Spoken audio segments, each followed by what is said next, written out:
சஹீல் புகாரில் 5041. அதாவது ஹிஷாம் இப்னு ஹக்கீம் இப்னு ஹிசாம் இவர் அறிவிக்கிறார். இவர் உமர் இப்னு கத்தாப் சொல்லி சஹீல் புகாரில் 5041 இலக்கம்.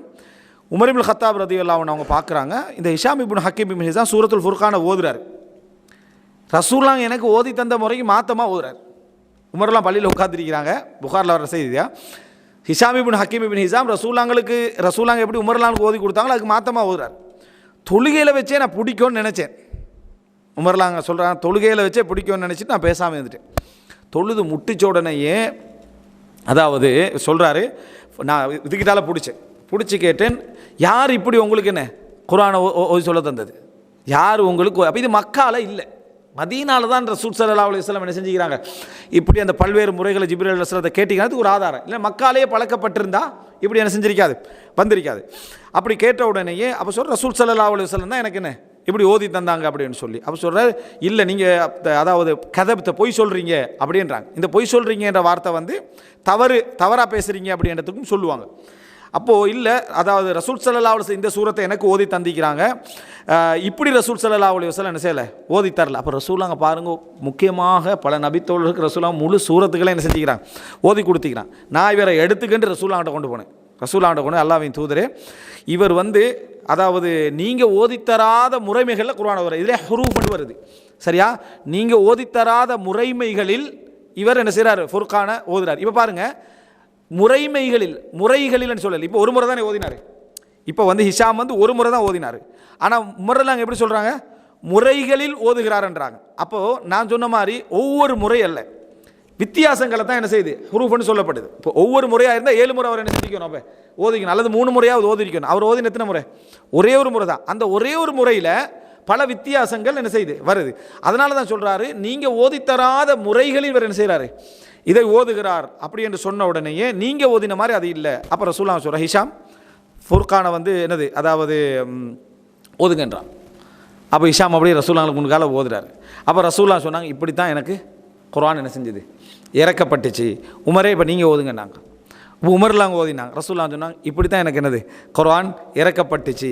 குர்ஆன் எனக்கு 7 முறைகளில் என்ன செய்தது, இறக்கப்பட்டிருக்கின்றது அப்படி என்று. ஃபக்ரஉ மா தயஸ்ஸர், உங்களால் முடிஞ்சதை ஓதுங்க நாங்கள் சொல்லிட்டு சொன்னாங்க, உங்களுக்கு எது லேசோ அதை நீங்கள் என்ன செய்ய ஓதுங்கள் என்று ரசூல் ஸல்லல்லாஹு அலைஹி வஸல்லம் சொன்னார்கள் என்ற செய்தியை பார்க்குறோம். இது ஒரு அற்புதமான விஷயம், எந்த வேதத்துக்கும் யாரும் சொல்ல முடியாத ஒரு விஷயம். அதாவது குர்ஆனுக்கு ஓசை நடை என்று ஒரு தனி ஒரு பகுதி இருக்குது. எழுத்து நடை எப்படி இருக்குதோ ஓசை நடை ஒரு பகுதி இருக்குது. ஓசையை இந்த சமுதாயம் பாதுகாத்திருக்கு, ஓசையை இந்த சமுதாயம் பாதுகாத்திருக்கிறது. இன்னென்ன முறைகளிலெல்லாம் ஓதலாம் என்ற ஓசையும் சேர்த்து பாதுகாப்பது என்பது பெரிய ஒரு அற்புதம். அது பாதுகாக்கப்பட்டிருக்கின்றதா மிக முக்கியமான விஷயம். அப்போ அது மக்கள்கிட்ட ஒரே முறையில் ஓதி பழகினதால மற்ற அறியாமைக்கு என்ன செஞ்சுட்டு போயிட்டு. அப்போ இது வந்து உமர்ரது ரசூலுல்லாஹ்வோட காலத்தில் மஸ்ஜிது நபவியில் நடந்த ஒரு சம்பவம் இடத்தை நம்ம என்ன செய்கிறோம் பார்க்குறோம். அதுபோல் வந்து என்ன உபய் இப்னு கஅப் ரலியல்லாஹு அன்ஹுக்கும் இப்படி ஒரு சம்பவம் என்ன செய்து நடக்குது. அதுக்கு பின்னால் ரசூல் ஸல்லல்லாஹு அலைஹி வஸல்லம் என்ன செய்தார்கள், அதை சொல்லி கொடுத்தார்கள் அப்படின்றத நம்ம பார்க்குறோம். ரசூலுல்லாஹ்வோட காலத்தில் ரசூல் ஸல்லல்லாஹு அலைஹி வஸல்லம் அவர்கள் இப்படி தேர்ச்சி பெற்ற நபித்தோழர்கள் இருந்தாங்க. இப்போ குர்ஆனை கத்தபத்துல் வஹி எழுதக்கூடியவர்கள் நம்ம படிச்சுக்கிறோமே, வஹியை எழுதக்கூடியவர்கள் நம்ம என்ன செஞ்சுக்கிறோம், படித்திருக்கிறோம். அப்போ ரசூல் ஸல்லல்லாஹு அலைஹி வஸல்லம் அவருடைய காலத்திலேயே தேர்ச்சி பெற்ற எழுத்தர்கள், குர்ஆனை மனமிட்டவர்கள் ரசூலுல்லாஹ் படித்து கொடுத்தவங்க. ரசூலுல்லாஹ் அந்த குர்ஆனை பாதுகாக்கிறதுக்கான முழு ஏற்பாடையும் என்ன செஞ்சாங்க, ரசூல் ஸல்லல்லாஹு அலைஹி வஸல்லம் அவங்க செஞ்சாங்க.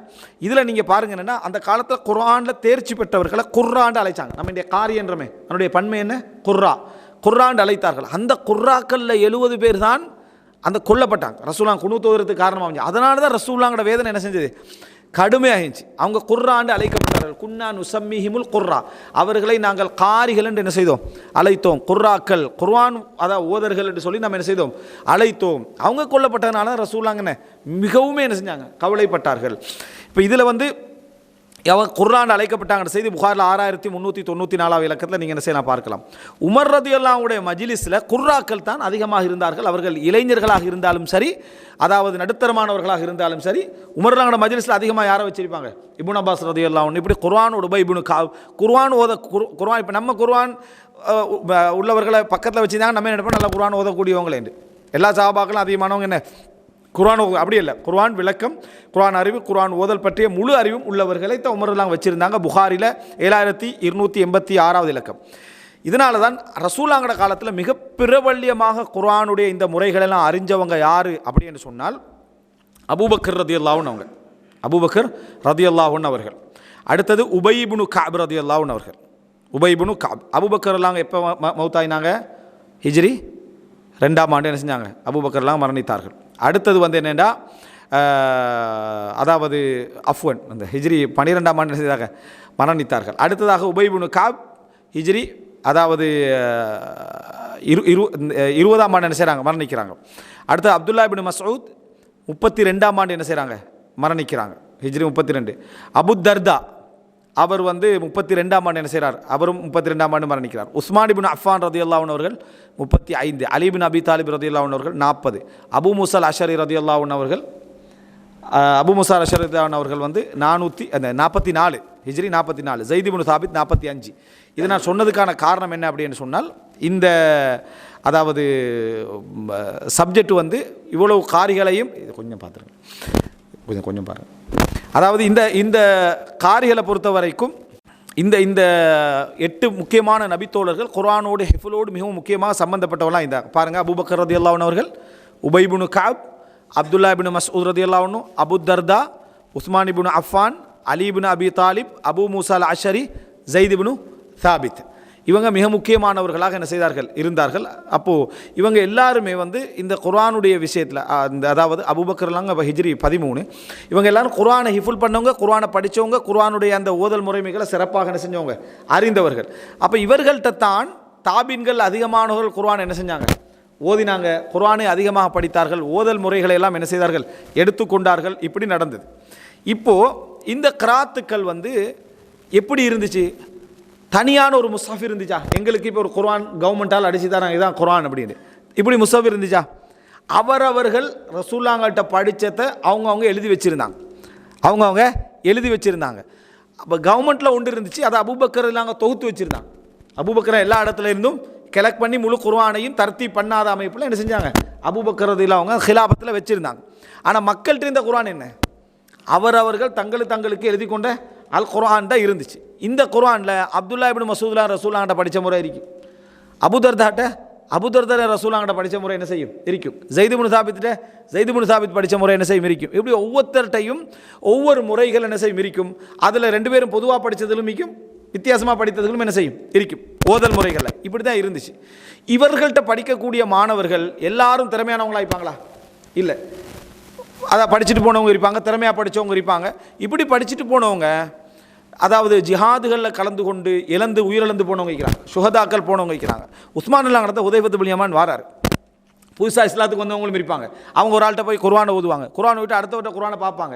எப்படி உமர் ரலியல்லாஹு அவங்க ஆரம்பத்தில் வந்து என்ன இது குர்ஆனில் இல்லாத ஒன்றை நீங்கள் என்ன செய்றீங்க ஓதுறீங்கன்னு சொன்னாங்களோ அதை விட மிக தகுதியாக இவங்க என்ன செய்வாங்க? இப்போ இது நீங்கள் குர்ஆன் இல்லாத ஒன்றை என்ன செய்றீங்க ஓதுறீங்க என்ற ஒரு நிலைமைக்கு வந்தாங்க. ஏன்னா அவங்க படித்ததை வச்சு முக்கியமான சஹாபாக்கள் அப்படி சொல்லலை.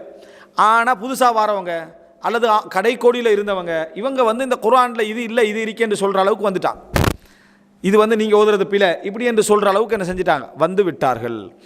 இப்படி நிலைமை வந்து இது அர்த்தத்தை புரிஞ்சுக்கொள்ளணும். பிழையா குர்ஆன் வந்து ஓத தெரியாமல் பரவிட்டுன்னு அர்த்தம் அல்ல. நான் ஓதின முறைக்கு அடுத்த ஒரு வித்தியாசமாக ஓதுற சந்தர்ப்பத்தில் இது பிழை அப்படி என்று சொல்கிறதுக்கு ஆரம்ப நிலையில் உள்ளவர்கள் என்ன செஞ்சிட்டாங்க? வந்து விட்டார்கள். அப்போ ஹுதைஃபத்து பின் யமான் வாராரு. மக்கள் அழிஞ்சு போகிறதுக்கு முன்னால் அவங்களை அடைந்து கொள்ளுங்கள், மக்கள் அழிந்து போவதற்கு முன்னால் அவர்களை அடைந்து கொள்ளுங்கள். ஏன் தெரியுமா? இப்போ வந்து என்ன நிறைய பேர் அதாவது இந்த உயிரிழந்து போய் கொண்டிருக்கிறார்கள். அதே நேரம் ஓதுகிற முறை என்ன ஒருத்தருக்கு ஒருத்தர் விமர்சித்து கொள்கிறாங்கன்னு சொன்ன உடனேயே உமர் ரலியல்லாஹு இந்த உஸ்மான் எல்லாம் ஒரு முடிவுக்கு வராங்க. அரசாங்கத்தின் ஒரு குர்ஆன் என்ன செய்யணும்? மக்களுக்கு பொது அமைப்பில் கொண்டு வந்து கொடுக்கணும். அப்போ தான் மக்களுக்கு என்ன செய்யும்? அது ஒரு முடிவுக்கு வரும் என்று சொல்லி அபூபக்கர்லாம் அவங்க தொகுத்து வச்சு அந்த குர்ஆனை எடுத்து தர்த்தீபு பண்ணி ஒழுங்குபடுத்த ரசூலுல்லாஹ்வோட காலத்தை எப்படி ஒழுங்குபடுத்தப்பட்டுச்சோ அந்த தர்த்தீபில் என்ன செஞ்சது? ஒழுங்குபடுத்தி குர்ஆனை ஸைத் இப்னு சாபித்தை வச்சு எழுத வச்சாங்க. ஸைத் இப்னு சாபித் வந்து எப்பயுமே என்ன ரசூல் ஸல்லல்லாஹு அலைஹி வஸல்லமோட குர்ஆனை எழுதுவதற்கு எப்பொழுதும் ரசூலுல்லாஹ்வோட இருந்தவர்கள் ஒருத்தர் யார்? ஸைத் இப்னு சாபித் ரலியல்லாஹு அன்ஹு அவர்கள். அப்போ ஸைத் இப்னு சாபித் என்ன செய்கிறாரு அப்படின்னு சொன்னால் அதாவது ரசூல் ஸல்லல்லாஹு அலைஹி வஸல்லம் அவங்கள்ட்ட ரசூலுல்லாஹ் ஒவ்வொரு முறையும் ஜிப்ரீல் அலைஹிஸ்ஸலாம் என்ன செய்வாங்க? குர்ஆனை காட்டுவாங்க தானே, ரசூலுல்லாஹ்கிட்ட எடுத்து காட்டுவாங்க. அப்போ ரசூல் ஸல்லல்லாஹு அலைஹி ஹிஜ்ரி 11ஆம் ஆண்டு மரணிக்கிறாங்க. ஹிஜ்ரி 11ஆம் ஆண்டு மரணிக்கிறாங்க. முஹர்ரம் சஃபர் ரபியுல் அவ்வல் என்ன செய்கிறாங்க, மரணிக்கிறாங்க. அப்போ ஹிஜ்ரி 10ஆம் ஆண்டு ரமலான் இருக்குது, 9ஆம் மாதம். ஹிஜ்ரி 10ஆம் ஆண்டு 9ஆம் மாதம் ரமலான் வரும். அப்புறம் ஷவ்வால், துல்காதா, துல்ஹிஜ்ஜா, அதுக்கு பின்னால் முஹர்ரம் சஃபர் ரபியுல் அவ்வல். ரசூலுல்லாஹ் ஹிஜ்ரி 11 மரணிக்கிறாங்க. நான் ஹிஜ்ரி 10 நம்ம சொல்கிறதுக்கான காரணம் என்னென்னா, அந்த இறுதி அந்த ஹிஜ்ரி 10ஆம் ஆண்டு கடைசியில் நடக்குது. அதுக்கப்புறம் 3 மாதம் தான் ரசூலுல்லாஹ் இருக்கிறாங்கன்றதுனால ஹிஜ்ரி 10ஆம் ஆண்டு 9ஆம் மாதம் ரமலான் மாதத்தில் ரசூலுல்லாஹ் ஜிப்ரீல் அலைஹிஸ்ஸலாம் வராங்க. 2 முறை குர்ஆனை ரசூலுல்லாஹ் எடுத்து ஓதி காட்டுறாங்க. அப்போது ஃபாத்திமா அவங்கள்ட்ட ரசூலுல்லாஹ் சொல்கிறாங்க, ஒவ்வொரு முறையும் ஜிப்ரீலுக்கு என்ன செய்வார், குர்ஆனை ஓதி காண்பிப்பார். நான் ஜிப்ரீலுக்கு ஓதி காண்பிப்பேன். இந்த முறை 2 முறை என்ன செஞ்சது, எனக்கு அருள் செய்யப்பட்டுச்சு, நான் மௌத்தாக போகிறேன் என்று நினைக்கிறேன் என்று ரசூல் ஸல்லல்லாஹு அலைஹி வஸல்லம் என்ன செஞ்சாங்க, சொன்னாங்க. அப்போ 2 முறை காட்டப்படுகிற நேரத்தில் அந்த குர்ஆனுடைய ஓதல் முறைகள் என்றது இதுக்கு முன்னால் ஓதின சில முறைகள் மாற்றப்பட்டுச்சு. ஓதின சில முறைகள் இருக்கும், குர்ஆன் அப்படியே இருக்கும். ஆனால் ஓதல் முறைகள் இருக்குதே, மாற்றப்பட்டவைகள் இருந்தது, மறக்கடிக்கப்பட்டவைகள் இருந்தது. குர்ஆனில் வருமே, நாங்கள் சில வசனங்களை மாற்றினால் அல்லது மறக்கடிக்க செய்தால் என்று குர்ஆன் வசனம் வரும். சரியா? அப்படி மறக்கடிக்க செய்யப்பட்ட ஓதல் முறைகள், மறக்கடி செய்யப்பட்ட என்ன, நபித்தோடர்கள்ட்ட அந்த வசனங்கள் நின்றிருக்கும், ஓதல் முறை டோட்டலாக என்ன செஞ்சிருக்கும், ஞாபகத்தில் நபித்தோடர்களை யாருக்குமே என்ன செஞ்சிடும், இல்லாமல் போயிடும். அல்லது அது அவர்களுக்கு ஓதல் முறை இருக்கும், அந்த சட்டம் என்ன செஞ்சிக்கும், மாற்றப்பட்டு. எங்களுக்கு தெரியும் சட்டம் மாற்றப்பட்டு ஓதல் முறை இருக்கிறது. தொழுகையில் நீங்கள் போதையுடையவர்களாக என்ன செய்ய வேண்டாம், தொழுகையை நெருங்க வேண்டாம், இதில் சட்டம் என்ன செஞ்சாச்சு, மாற்றப்பட்டாச்சு. ஆனால் ஓதல் முறை அப்படியே இருக்குது. இன்னும் சில விஷயங்கள் இருக்குது, அதாவது ஓதல் முறை மாற்றப்பட்டிருக்கும், சட்டம் அப்படியே என்ன செய்யும், இருக்கும். அப்போ குர்ஆனில் இருக்காது. ஓதல் முறை மாற்றப்பட்டுட்டா குர்ஆனில் அது இருக்காது. ரசூலுல்லாஹ்ட்ட ஹதீஸாக அது என்ன செய்யும், வரும். இதெல்லாம் கடைசி அந்த இதில் நடக்குது. இதில் ஜிப்ரீல் அலைஹிஸ்ஸலாம்க்கு எடுத்து காட்டப்பட்டதில் உர்ரத்துல் அஹீரான்வாங்க, ஜிப்ரீல் அலைஹிஸ்ஸலாத்தை எடுத்து காட்டப்பட்ட கடைசி முறை. இதை ஸைத் இப்னு சாபித் போன்ற நபித்தோழர்களுக்கு அதெல்லாம் என்ன செய்யும் தெரியும். அதனால தான் ஸைத் இப்னு, சும்மா எடுத்த வாக்கில் ஒரு ஆளை கொடுப்பாங்களா, ஸைத் இப்னு சாபித்துக்கு பொறுப்பை கொடுத்தாங்க. அதனால தான். அப்போ ஸைத் இப்னு சாபித் தான் அந்த முறைமைகளை எழுதுறார். எழுதுகிற டைமில் மேக்சிமமாக ரசூலுல்லாஹ் அந்த ஓதின முறைகள் இருக்குது 7 முறைகளில், அதை அடக்கிற மாதிரி எழுத்து முறைகளை அமைக்கிறார். நான் கத்துல் உஸ்மானின்னு சொல்லி, உஸ்மான் அவங்களுடைய எழுத்து முறையுடைய தேவை என்னன்னு சொல்லி அந்த எழுத்து முறைகளை எப்படி அமைக்கிறாருன்னா, 7 கராத்துலையும் எவ்வளவுக்கு எவ்வளோ முடியுமோ அந்த முறைகளை அடக்கிற மாதிரி எழுத்துக்களை என்ன செய்கிறாரு, அமைக்கிறார். இப்போ அதாவது எனக்கு ஒரு அந்த முஸ்ஹஃப்னு எடுத்தாங்க, அந்த 7 முறைகளும் அடங்குற மாதிரி அந்த குர்ஆனுடைய முறைகளை என்ன செய்கிறார், அமைக்கிறார். புரிஞ்சுதா? அப்படின்னா இந்த முஸ்ஹஃபை பொறுத்த வரைக்கும் எல்லா முறைகளையும் அதாவது உள்ளடக்கிட்டு அப்படின்னு சொல்ல முடியாது, எல்லா கராத்து முறைகளையும் உள்ளடக்கிட்டுன்னு சொல்ல முடியாது. ஆனால் மேக்சிமமாக அந்த எழுத்து முறைகள் என்ன செய்யுது, இந்த காரி ஓதினாலும் சரியாக வரும், அந்த முறையில் 2வது முறையில் ஓதினாலும் சரியாக வரும், 3வது முறையில் ஓதினாலும் சரியாக வர முறையில் எழுத்துக்களை என்ன செஞ்சார், அமைச்சிட்டார். இருந்தாலும் அதுக்கு வெளியேயும் கொஞ்சம் முறைகள் என்ன செய்யுது, நின்றுது. ஆனால் அதாவது முக்கியம் குர்ஆன் பாதுகாக்கப்படுறது. குர்ஆனுடைய அந்த ஓதல் முறையில் ஒரு முறையாவது என்ன செஞ்சிடணும், எழுத்து வடிவத்தில் பாதுகாக்கப்பட்டணும். மற்றவைகள் மக்கள்கிட்ட வாழையடி வாழையாக என்ன செய்யும், இருந்து கொண்டிருக்கும். மற்ற முறைகள் மக்கள்கிட்ட வாழையடி வாழையாக ஓதுகிற மக்கள்கிட்ட அது அப்படியே இருந்து கொண்டே இருக்கும். ஆனால் தொகுப்பில் என்ன செய்யணும், அது ஒரு முறையாவது பாதுகாக்கப்பட்டணும். ஆனால் அந்த எழுத்து முறை எப்படி இருந்துச்சுன்னு சொன்னால், பல கிராத்துக்களை உள்ளடக்கிற முறையில் தான் அந்த எழுத்து முறை என்ன செஞ்சது, இருந்தது. சில கிராத்து முறைகளை அதுக்குள்ளே கொண்டு வர முடியலை. ஏன்னா எழுத்து ஒரு குறிப்பிட்ட வசதியை உள்ளடக்கும். அதை எடுத்து 5 பிரபல்யம் என்னென்னா 5 பிரதிகள் எழுதப்படுது. அதில் கையால் 5 பிரதிகள் எழுதப்பட்டு பல பிரதேசங்களுக்கு, பசரா, கூஃபா, விளங்கிட்டா, சிரியா, இப்படி பல இடங்களுக்கு என்ன செய்கிறது, பிரதி அனுப்பப்படுகிறது. அந்த அனுப்பப்பட்டு இதை குர்ஆனை ஓதி கொடுக்குற முறை கற்பிக்கப்படுகிறது. அப்படின்னா மற்ற ஏற்கனவே தெரியாமலா இருந்தாங்க, 5 நேரம் தொழுவிச்சாங்க, என்னது குர்ஆன் எல்லாம் தெரியும். ஆனால் இந்த முறைகள் என்ன செய்யுது, அதாவது மக்களுக்கு தெரியாதவங்க இருப்பாங்களே, ஒரு முறை மட்டும் தெரிஞ்சவங்க இருப்பாங்களே, அதை ஒருத்தருக்கு முரம்பட்டுக்கிட்டு இருந்தாங்களே சில மக்கள், ஆரம்ப நிலையில் உள்ள மக்கள், அவங்களுக்கு எல்லாருக்கும் படிப்பிக்கப்படுற அமைப்பில் அரசாங்கத்தால் ஏற்பாடு செய்யப்படுகிறது. அப்படி ஏற்பாடு செய்யப்பட்டால் பாதுகாக்கப்பட்டுரும். அந்த பாதுகாப்பு நடத்தப்படுது. அப்போ எதுக்கு வெளியில்லாமல் போயிட்டேன்டா, இந்த தனித்தனியாக முஸ்ஹஃப் எழுதி வச்சுக்கிறாங்களே, அதுக்கு மக்கள்கிட்ட என்ன செஞ்சிடும், அவருக்கு அது குர்ஆன் தான். இப்போ நான் இந்த குர்ஆனை பார்த்து எழுதி வச்சுக்கிட்டா குர்ஆன் தான், இதை நான் கொண்டு இதை நீங்கள் இந்த பள்ளியில் வைங்க அப்படின்னு சொல்லலுமா, இதை நான் எழுதின குர்ஆன் வச்சா நீங்கள் யாரும் என்ன செய்ய போகிறதில்ல, எடுக்க போகிறதில்ல. அந்த மாதிரி ஒரு நிலைமை வந்துட்டு. அப்போ அப்துல்லா இப்னு மஸ்ஊத் இது போன்றவங்கெல்லாம் தங்கட சில கிராத்து முறைகள் அதில் என்ன, அதில் ஓதுகிற அமைப்பில் இல்லைன்றதுனால அதை கொடுக்கறதுக்கு மறுத்தாங்க, அதை எடுக்கிறதுக்கு என்ன செஞ்சால் மறுத்தாங்க, அதை மற்றவங்கள்ட்ட கொடுக்கறதுக்கு மறுத்தாங்க. அப்போது இதில் என்ன புரிஞ்சுக்கணும்னு சொன்னால் இதுதான் மிக முக்கியம். அவங்கள்ட்ட சில கிராத்து முறைகள் இருந்துச்சு, இதில் இல்லாத கிராத்து முறைகள் இருந்துச்சு. ஆனால் அதை உஸ்மான்லாம் மறுக்கலை, அதை இல்லாமலாக்கவும் இல்லை, அதை அழிக்கவும் இல்லை. ஆனால் பொதுவான முறை மக்களுக்கு என்ன செய்யணும், எல்லாருக்கும் தெரிகிற அமைப்பில் கொஞ்சம் முறைகள் இருக்கணும் என்ற அமைப்பில் இந்த குர்ஆன் என்ன செஞ்சது, எல்லாட்டையும் போச்சு.